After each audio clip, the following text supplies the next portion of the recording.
நம்முடைய உடலிலுள்ள 2 கண்களை பாதுகாக்கும் உடலின் உட்புற உறுப்பு.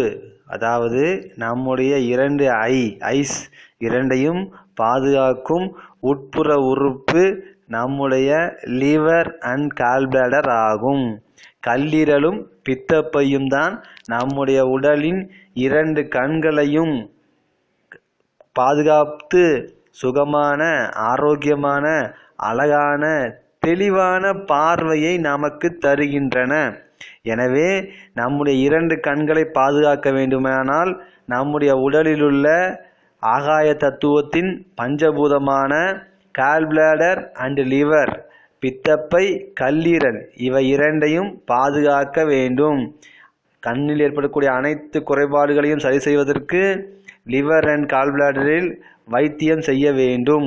இந்த கால்பிளாடர் லிவரில் உள்ள உயிர் சக்தி ஓட்டத்திற்கு வைத்தியம் அளிக்க வேண்டும். அக்குபஞ்சரில் மட்டுமே உயிர் சக்தி ஓட்டத்திற்கு வைத்தியம் அளிக்க முடியும். அதாவது உயிர் சக்தியில் ஏற்படக்கூடிய பிராணவாயு இழப்பை சரி செய்ய வேண்டும், பிராணவாயுவை சமநிலைப்படுத்த வேண்டும். இதற்கு அக்குபஞ்சர் முறையை மட்டுமே பயன்படுத்த வேண்டும். வேறு எந்த முறையிலும் உயிர் சக்திக்கு வைத்தியம் அளிக்க முடியாது. இதில் ஏதேனும் தங்களுக்கு சந்தேகங்கள் இருப்பின் என்னை அழைக்கவும். அக்குபஞ்சர் செந்தில்குமார், சென்னை 7401322874. நன்றி.